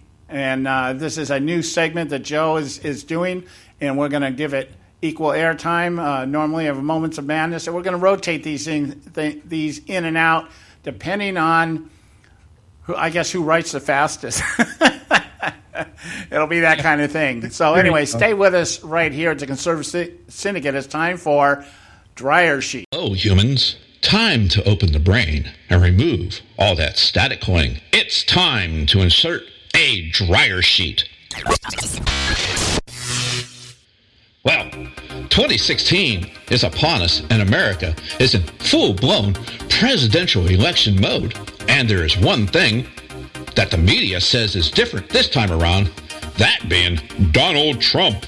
But is he really different? The billionaire real estate mogul from New York City, they say, is an outsider, not a politician. But is that really an apt description of the mouth that is roaring? I think not. While Donald Trump might not have been elected to public office, he certainly knows what it takes to be in public office. You don't just vote, you buy your public official, which he has stated quite proudly over and over at his overbooked campaign events. The mouth of New York City has gleefully told us of his exploits of being able to donate to political campaigns. He tells America that it's all part of doing business. Well, that may be, but it is who he has bought favors from that should be a point of contention with the base of the Republican Party, of which he is trying to garner the presidential nomination from during this primary election season. He has donated to such conservative Republican stalwarts like Hillary Clinton, Harry Reid in Nevada, Charlie Rangel of New York. And when that becomes too much effort, the Donald buys a committee such as the Democratic Senatorial Campaign Committee. Oh, wait, did I say conservative causes and candidates? Oh, I'm sorry, but my memory serves me correctly. None of these great people and causes are even close to being conservatives. That is strange. Wow, to hear the New York City mouth now, you think he's been on the side of the Republican base for decades, when in reality, he's been actively fighting against Republican base for years. Makes one wonder what has changed. Has the base of the Republican Party changed? Does it believe that making deals with the likes of Nancy Pelosi, Harry Reid, and Charles Schumer is the way to make America great again? Well, I think that I'm going to be able to get along with Pelosi. I think I'm going to be able to. I've always had a good relationship with Nancy Pelosi. I've never had a problem. Reid's going to be gone. I always had a decent relationship with Reid, although lately, obviously, I haven't been dealing with him, so he'll actually use my name as the ultimate, as the ultimate of the billionaires in terms of, people you don't want. But I always had a great relationship with Harry Reid. And frankly, if I weren't running for office, I'd be able to deal with her. I'd be able to deal with Reid. I'd be able to deal with anybody. But I think I'd be able to get along very well with Nancy Pelosi and just about everybody. Hey, look, I think I'll be able to get along well with Schumer, Chuck Schumer. I was always very good with Schumer. I was close to Schumer in many ways. I don't think so. While in 2010, 2012, and 2014, Republicans were overwhelmingly elected to go to their respective seats of office, many replacing Democratic officials.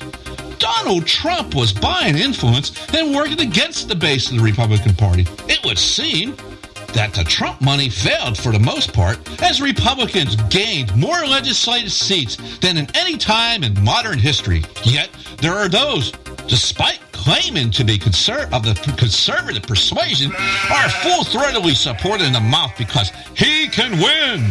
The man has made this election about himself. Every twist and turn of his campaign is about him. He boycotts a debate because he said he was treated unfairly. He is going to get Mexico to pay for a border wall. He is going to make the Chinese trade fairly with America. Me, me, me, me, me, me, me. Well, folks, listen up. This election isn't about Donald Trump or any of the candidates running for the presidency. This is about the people of Iowa, the people of New Hampshire. Most importantly, it's about you and me and your neighbor down the street and next door. This election is about all the people of the United States making deals, buying political hacks, and whining when some media type offends you, and then running down the street to use our nation's military veterans as props is not leadership. We have a self-absorbed narcissist in the White House now.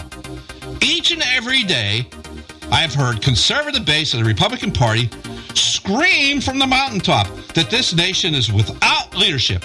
Well, putting another self-absorbed narcissist named Donald Trump in the White House will not provide the leadership this nation so desperately desires. Are we so inept in reasoning that we will allow a man who has made no secret about who he is enter the White House and be allowed to operate the office of president in the same fashion as Barack Obama? But that would be okay because he has an R after his name? We can do better than this, America. We have to if we truly are to make America great again. Well, this dryer sheet is used up. Till next time, stay static free.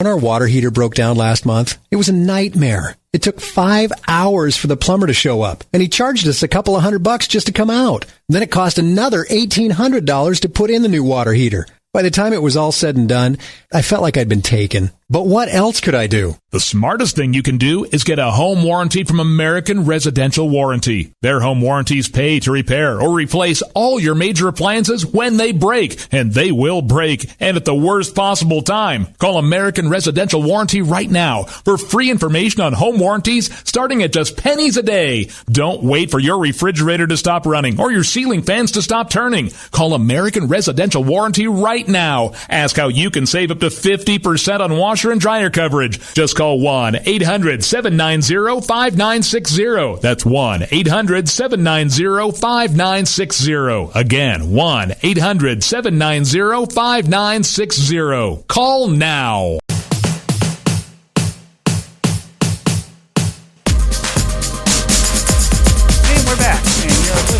Conservative Syndicate. I'm your host, John Matthews, along with Joe Hakos, my co-host. I hope you liked that debut of Dryer Sheet. I like that static-free. One of the best bylines we've had on this show, outside of real conservative talk from real conservatives. Right up there. Okay. Yeah, we need to have that thing trademarked. You know, we'll get keep it static clean, static free. Yeah, we need to static free, people. Anyway, back to our topic here. Well, I want to close up the topic here on the caucus situation here by just everything we've been saying and discussing and talking about here. One thing we need to kind of keep in the forefront here as we close this topic up is that very seldom does the Iowa caucus determine who ends up being nominated. That's something that's really important for us to understand. So the idea of what it really does, if we look at it from the Republican side, just look at it from the Republican side for a moment. Okay. If Donald Trump wins tonight and he goes on to New Hampshire and wins New Hampshire, and then let's say he gets South Carolina. South Carolina seems to be leaning more towards the Cruz camp. But the point being is that really all it does is it gives you some momentum. Yeah. And you'll get a little bit more airtime. Not that Trump needs more, but all Trump has to do is get him call somebody an idiot, and he's front and center headline everything else. Yeah, but that's kind of funny. Trump is all up in arms about Fox the other day with Megyn Kelly not going on debate, but he's on Fox every darn day, if you haven't noticed that. Hey, how can he hate that point? He doesn't hate them. They gave him free airtime. Yeah, well, I've noticed that this one have been probably been my pet peeve when it comes to Fox News, is that these guys just constantly talk about how conservative they are. Hannity, Bill O'Reilly, down the line, Megyn Kelly, they're all conservatives. But who do they have on their show all the time? Lindsey Graham, John McCain, Donald Trump. And if you really want to pull out the freak show, let's throw Sarah Palin in the mix. Oh, yeah. She was on, I saw her squawking away today. Yeah. So it's kind of like Hillary, I don't know. I'm going to have to buy earplugs.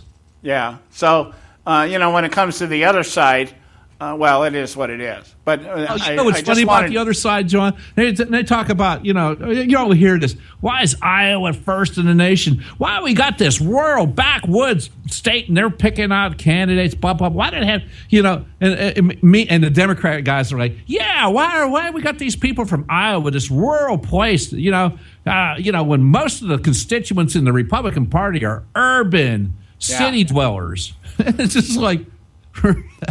How insulting can they be? But that's what they're telling people. Well, I'll tell you what I thought was interesting after the debate last week, the GOP debate. I caught, Frank Luntz was on the Kelly Files. The only time I watch Fox News is after the debate, because if I watch MSNBC or CNN, you're just going to get, it's even going to be more skewed the other way. So I thought, well, at least with Fox News, I'll get some type of stats.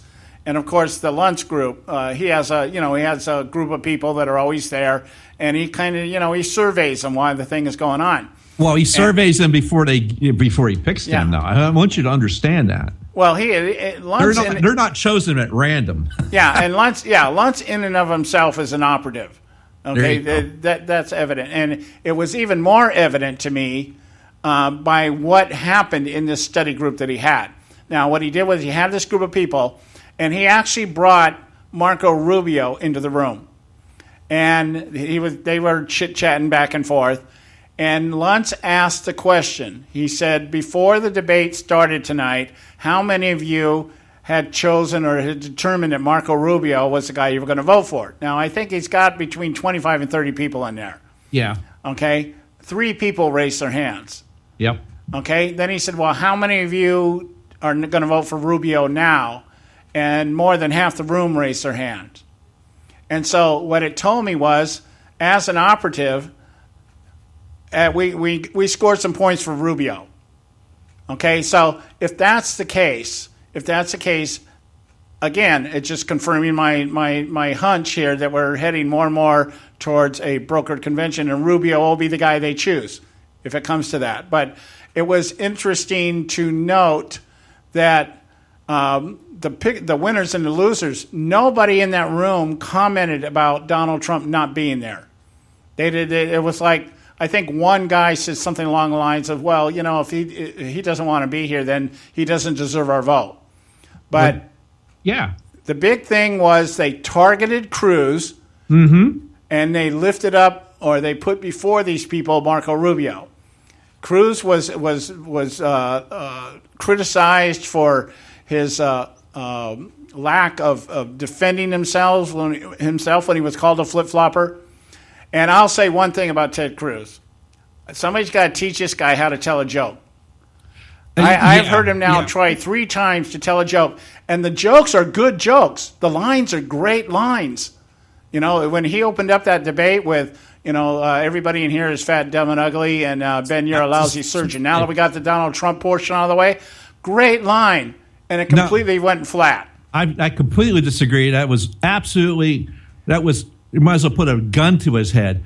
What he should have done was point at the camera, point at the audience, go, the people of Iowa out here, and point right at the camera, you people of the United States watching right now, Donald Trump didn't give enough concern to you to even be here. He didn't care enough to be here. In that case, why are we even worried about Donald Trump? He didn't care about you. Why are we worried about him? Next question. Donald Trump hardly knew her. Who scored on that? Rubio. Rubio scored it because that's exactly what Rubio said. That's what I'm saying. So the people handling Cruz right now are just morons. Yeah, they're not doing a good job for him. And this is what I did when I heard the line. I said, okay, it was a funny line. It fell flat, but it's not, in my mind, I'm saying, but that's not what you should have said. Yeah, okay? Exactly. He had the opportunity. He was first out of the gate. He could have put a fork in him then, and then that would have been the soundbite you would have heard over and over again. No matter what Trump said, that's the soundbite from Cruz. Right, and you know who got the soundbite was Rubio, because that's exact as Rubio was saying it. I was thinking of you, Joe. I said, well, Joe must have sent him a script. He said, before I say anything, let's just start this thing out and make sure this is not about Donald Trump. This is about America. This is about what America wants and what America, and he delivered it just on cue, boom, bada bing, bada boom, and I went, there it is. And Rubio ended up walking away from that group with the most support. Now, I don't know if it was that did it, but the point being is that Rubio set the tone. Cruz tried to make a joke about it, and like I said, 3 times I've seen this guy try to make jokes, and he's not a jokester. Well, it's not funny anyway. This is serious stuff. Yeah. And Trump is not playing to lose. Trump is going out, and he doesn't care. If you kick Donald Trump's dog by accident, he's going to have his hit goon squads come after you, basically. So he doesn't care what you do. You cross him, he's coming at you. Yeah. Doesn't matter what you sneeze in his general direction, he's going to come after you. In fact, he wants you to go after Monty Python. He wants them to come after him because if you go after him, it gives him everything he needs to keep from talking about anything of any importance. There you go. Absolutely. And that's what my point was. He should have pointed right to the people and said, Donald Trump doesn't care enough to be here. Why are we even talking about him? Boom. Yep. And like I said, Rubio delivered it spot on. Cruz blew it. And from that point on, I just said, okay, Cruz is not going to have a good night, and he did not. No. So, but he had an all right night, but it could have been so much better. Yeah. And I can't believe his handlers they're just not doing what they need to do for him. Yeah, I agree. They talked about it. They prepped it. Yeah. Come on. We got to go to break. When we come back, ass joke. We got to go to break. When we come back, we're going to move on to another topic here. I can't leave the show today without talking about Hillary. This is you can't write this stuff. You can't make this stuff up. Stay with us right here at the Conservative Syndicate. We'll be right back. You can catch all our archives at theconservativesyndicate.net. The Conservative Syndicate. Real conservative talk from real conservatives.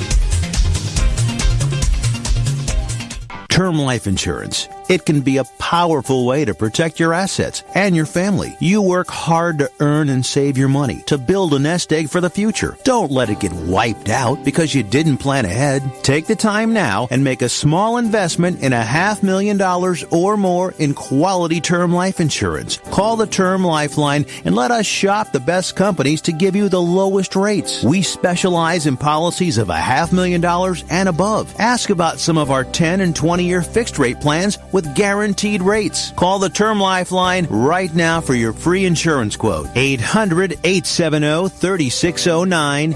800-870-3609. You owe it to yourself to protect your family and your assets. Make term life insurance part of that plan. Call the Term Lifeline right now. 800-870-3609. 800-870-3609. Hey folks, if you're like me, you don't place a whole lot of trust in today's media for the real truth and facts regarding the volatile world of finance and politics. When I want the real scoop on money, I go to the most trusted source I know, my good friend and colleague, Bob Cardoso. Bob is a noted expert with a PhD in international finance who airs his nationally known, globally syndicated show, Robert Cardoso Live, daily, Monday through Friday from 4 to 6 p.m. Pacific Time. With Bob, you'll get the right information at the right time from someone who knows his business and can help you make the right decision concerning yours. Again, Bob airs daily, Monday through Friday from 4 to 6 p.m. Pacific Time. Visit his website at robertcardosolive.com for information regarding stations and topics. That's robertcardosolive.com. Check Bob out. You'll be glad you did.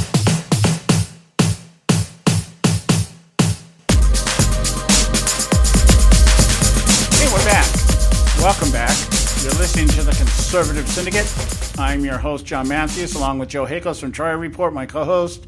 And let's move on here to the situation with Hillary. And I just cannot, in my wildest imagination, with all the corruption, everything that's going on in the political arena today, imagine that Hillary is going to be able to walk away from this scot-free. I just don't see that happening. I do not see her on the other side. I don't see her wearing orange apparel either. But I don't think that she's not going to walk away from this undamaged. And the situation with her email, we're finding out now that these 22 emails that are so classified that the State Department's not going to release them have to do with activities and movement of CIA agents. Now, remember back in the day when we brought him up before, Libby, what was the name? Libby Scott? Scooter Libby. Scooter Libby, yeah, okay. Ended up doing time for that, for exposing 2 CIA agents. And now if this woman has exposed several CIA agents and their activity, their movement, and the claims that are being made by those who watch this kind of stuff is that people not could die, but somebody is going to die. I heard somebody say it on one of the articles here. Let's see if I can pull the one up here. I hope I copy and pasted this one. Here we go. Official, withheld Clinton emails contain operational intel, put lives at risk. This is from Catherine Hedridge and Pamela Brown from Fox News. Highly classified Hillary Clinton emails that the intelligence community and State Department recently deemed too damaging to national security to release contain operational intelligence, and their presence on the unsecure personal email system jeopardized sources, methods, and lives. A U.S. government official who has reviewed the documents told Fox News. The official, who was not authorized to speak on the record, this is anonymous source guy again, and was limited to discussing the contents because of their highly classified nature, was referring to the 22 top secret emails that the State Department announced Friday it could not release in any form, even with entire sections redacted. Now, the official emphasized that the top secret documents were sent over an extended period of time from shortly after the server's 2009 installation until early 2013 when Clinton stepped down as Secretary of State. Now, it goes on to say down here, excuse me, it goes on to say here, Representative Mike Pompeo from Kansas, Republican, sits on the House Intelligence Committee. There's no way that someone, a senior government official, who has been handling classified information for a good chunk of their adult life could not have known that this information ought to be classified, whether it was marked or not. Anybody with a capacity to read and an understanding of American national security, an 8th grade reading level or above, would understand that the release of this information or the potential breach of a non-secure system presented risk to American national security.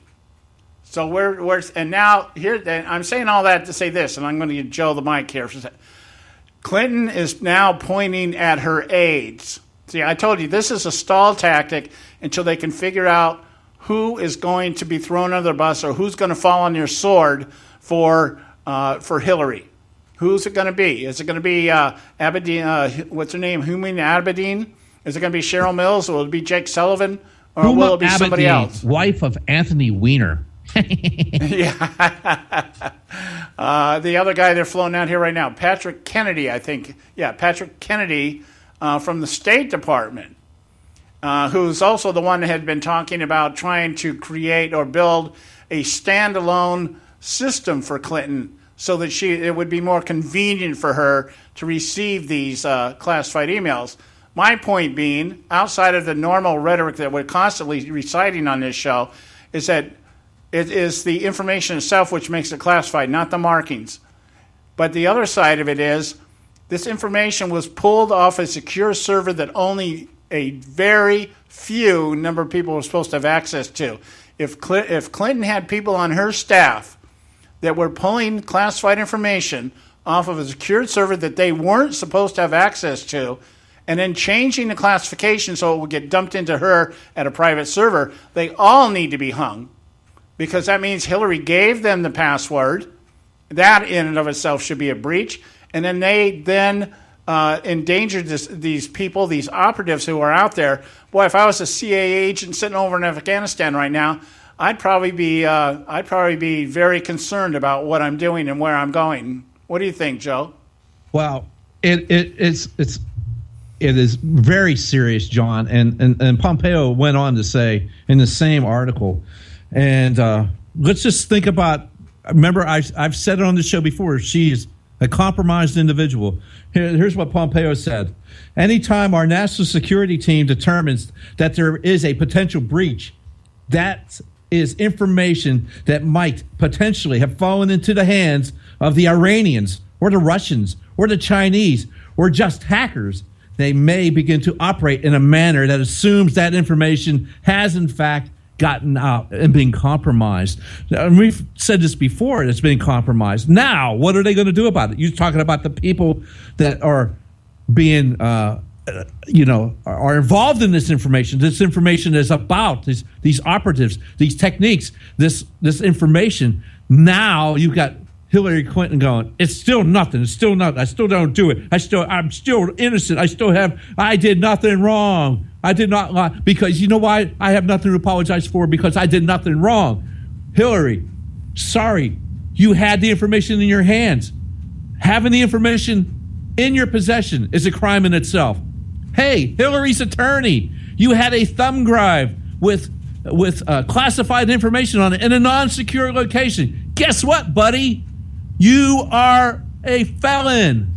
Yeah. Yes. If we're looking for people to go ahead and topple down and maybe chop down this wall of invincibility that Clinton has built up because she thinks she's invincible, we should maybe start with her attorney. Then we'll go after Cheryl Mills, Huma Abedin, Jake Sullivan, and any of the other people, minions that they might have. And let's not forget our State Department personnel, because somebody there had to make this happen and allow it to go on.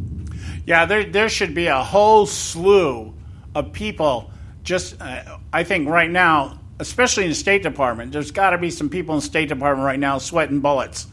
It's kind of like if this continues the way it's going here, because what I see, the trend I'm seeing in the State Department is they're actually trying now to comply. They've been stalling. They're trying to comply now, and it's all a stall tactic. Everybody's trying to figure out how are we going to minimize the damage. Who's going to be the one? Who's going to be the one to take the big one? Right. Who's going to be the one that falls on the sword? Who's going to be the one to take this one for the hills? Yeah, who's going to take this one for H?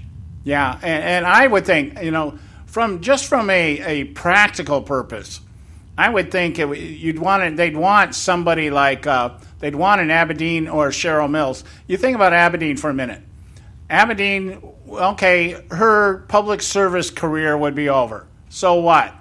This woman has made a ton of money. She can always go back to the Muslim Brotherhood. Yeah, she could go back to working at the Clinton Foundation and not even miss a beat. I mean, go back to Cairo. Yeah, I mean, she could still buy Anthony new phones. It wouldn't make any difference. Yeah, she'd take a hit, but you know what? Here's your new Wiener phone. Yeah, when you don't like when money becomes everything, then what the hell? It doesn't matter what anybody else thinks. I laugh all the way to the bank. Yeah, I laugh all the way to your prison cell. Yeah, well, I don't think that would be. I think they would do this. One attorney that I was reading here, I think what he said was accurate. They would dwindle this down to some misdemeanor charge, a slap on the wrist, kind of like what they did with Petraeus.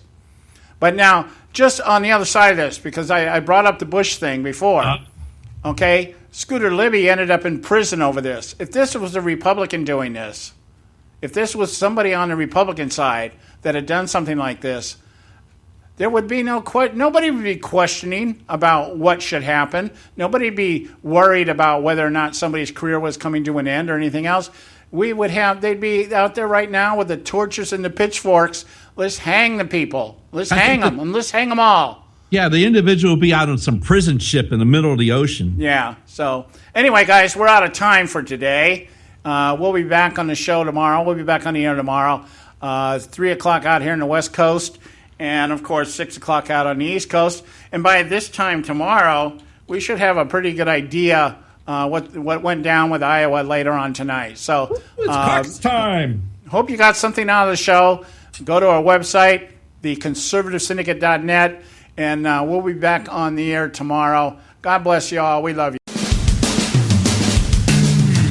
Thanks for tuning in to this edition of the Conservative Syndicate, the globally syndicated, politically incorrect talk show that seeks to tear down the imaginary wall of separation between church and state. We want to make you aware you can find and access all of our show archives at our website, theconservativesyndicate.net, as well as our broadcast stations and times. That's the conservativesyndicate.net. We so appreciate you taking time to tune in, and we so look forward to continuing to bring you the best and uncompromised talk radio available on the net today. And remember, folks, it doesn't matter how many times you get knocked down in life. It only matters how many times you get up.